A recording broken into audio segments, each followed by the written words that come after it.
This tutorial looks at ionic equations. Ionic reactions are those which occur between soluble ions in solution, normally making what are called precipitates, where a precipitate is a solid which comes out of a reaction between two soluble ions in solution because that precipitated substance doesn't dissolve in water. We'll look at the structure of ionic substances and explain why they don't conduct electricity as a solid, but they do conduct in solution or molten. And we'll understand that in a precipitation reaction the ions have to collide with each other, and as they're moving so fast, the precipitation reactions are again very fast. We learnt in a much earlier module that in an ionic substance like sodium chloride or magnesium oxide, the ions are in fixed positions in what's called an ionic or crystal lattice. And there are strong forces which hold these ions together. They're the electrostatic forces which occur between positive and negative ions.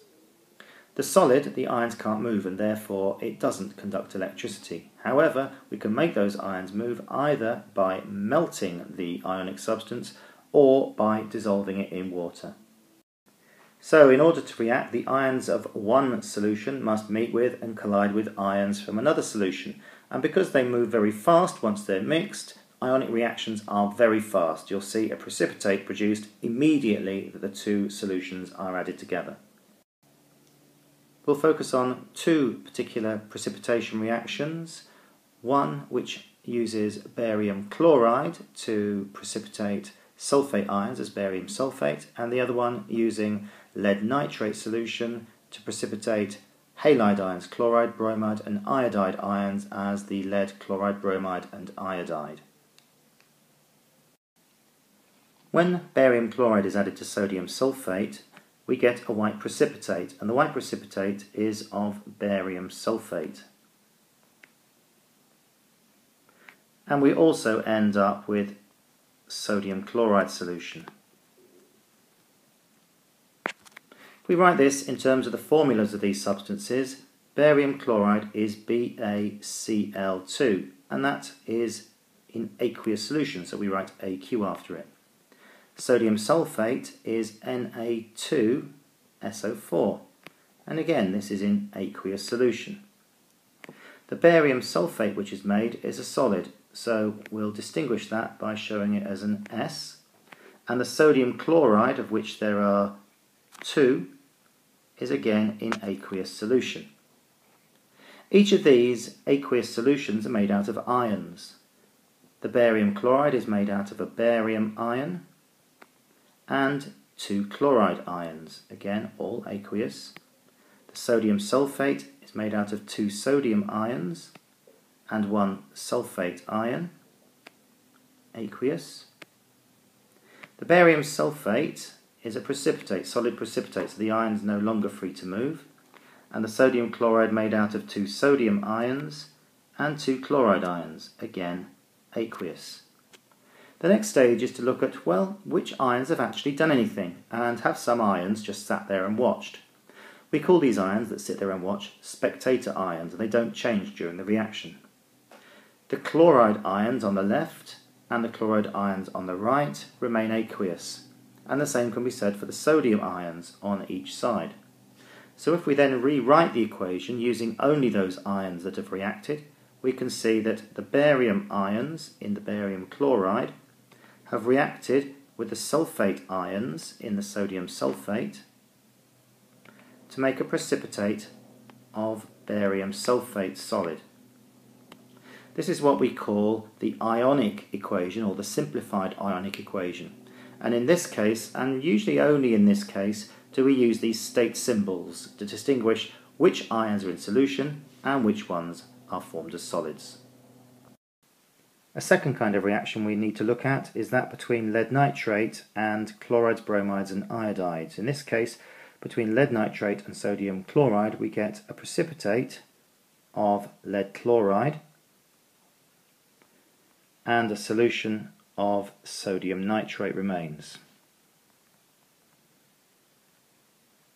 Now when we look at this in terms of ions and in terms of the formulas first, lead nitrate is Pb NO3 twice over, and that would be an aqueous solution. Sodium chloride is NaCl, that's also aqueous. Lead chloride is PbCl2, that one there is solid. And the sodium nitrate is NaNO3, which would be an aqueous solution. And in order to balance this, because we've got two nitrates on the left hand side in lead nitrate, we need two sodium nitrates. And because we've got lead chloride with two chlorines in, we need two sodium chlorides like so. That now balances. Now let's have a look at what it's like in terms of ions. The lead nitrate is made out of ions which are able to move, so that's got a Pb2+ ion and also two NO3- ions, all aqueous. The sodium chloride contains two sodium ions and also two chloride ions, aqueous. The lead chloride contains no ions free to move, it's a solid, so it's just PbCl2 solid. And the sodium nitrate contains two sodium ions and two nitrate ions, all in aqueous solution. Let's now look for the spectator ions, those which don't change. Well, the nitrate ions have started up in solution, as have they've stayed in solution at the end, and the sodium ions both start and end up in solution.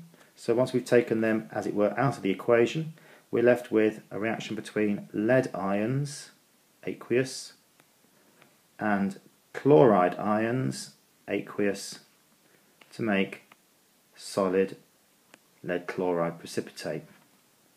Let's take another example of, for example, lead nitrate reacting with potassium iodide.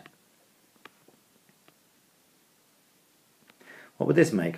Well, it makes a precipitate again, this time of lead iodide, and we'd end up with a solution at the end containing potassium nitrate. As formulas, the lead nitrate again would be PbNO3 twice, that would be aqueous.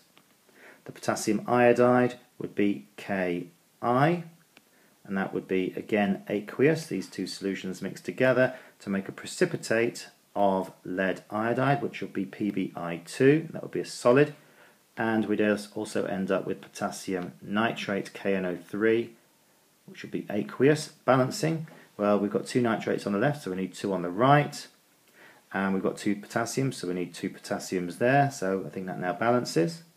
Into ions now, well, this would be Pb2+ and two NO3- in solution. This would contain two potassium ions and two iodide ions, again aqueous. This contains only solid, so we'll not write that as ions, and this contains two potassium ions and two nitrate ions, aqueous. Let's spot the spectator ions now. So the spectator ions are the nitrate ions and the potassium ions, and this time when we write the ionic equation, it's again the lead ion in aqueous solution meeting with the two iodide ions this time to make solid precipitate of lead iodide. Now, colours of these precipitates. First one is we've got lead chloride, which is made when lead nitrate meets with a chloride ion in solution, and that's a white colour. We've got lead bromide, which is made when lead nitrate meets with a bromide in solution, and that's a creamy colour. And then finally we've got lead iodide, which is when lead nitrate meets with an iodine or iodide ion in solution, and that's a yellow precipitate. Here's a past paper question. Zoe tests some copper sulfate solutions. She adds some barium chloride to it. A white precipitate appears. The word equation then? Well, we're going to start off with barium chloride plus copper 2 sulfate, we're going to get a precipitate of barium sulfate plus solution of copper 2 chloride.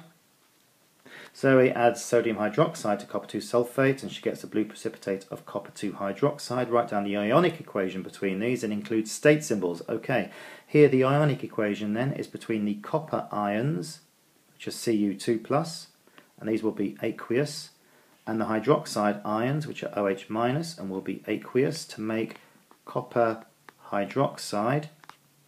This will be solid, and in order to balance that, because we've got two OH- on the right, we need two OH- on the left. And there's our answers, the word equation given above, and also that ionic equation with the state symbols required. Here's one straight from the syllabus: barium chloride reacting with sodium sulfate, precipitation reaction, the word equation. Well, we'll start off with barium chloride, react that with sodium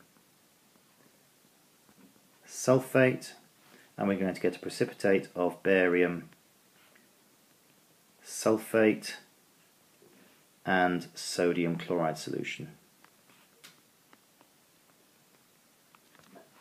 Solution of sodium chloride reacts with silver nitrate. Solid sodium chloride doesn't react with solid silver nitrate. Explain why the solutions react but the solids don't. Ideas about collisions between ions. Okay, in the solid substances, the ions can't move, so can't collide. In the solutions, the ions can move, so are able to collide and react. There's our answer for the first one. The word equation's fine, and for the second one, 1 mark for saying that the ions can't move in the solid, and therefore there's no collisions, or a reverse answer, which is what I gave, that they can move in the solution, so they did react and there were collisions. Finally, we need to know how to make a dry sample of an insoluble compound by this precipitation reaction. If we're given the name of the reactants, sometimes we might not even be given the name of the reactants, and this is how we go about doing it.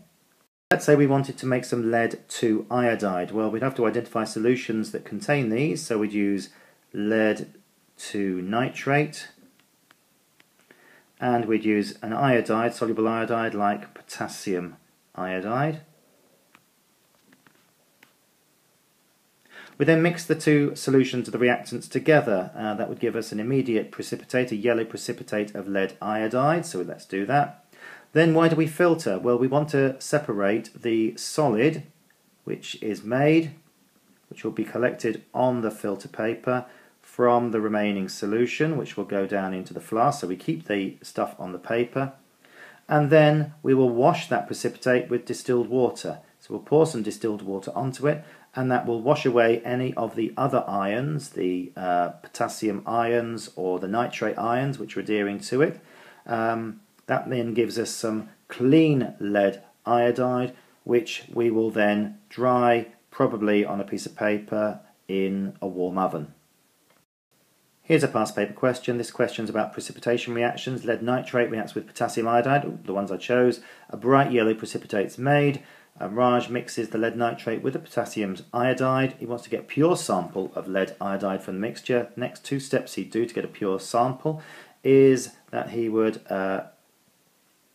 filter and wash the precipitate, and then dry the precipitate in a warm oven. So for the 2 marks, 1 mark for the idea of filtering or pouring the mixture through the filter paper, and 1 for either washing the residue with water or putting it in an oven or leaving it to dry.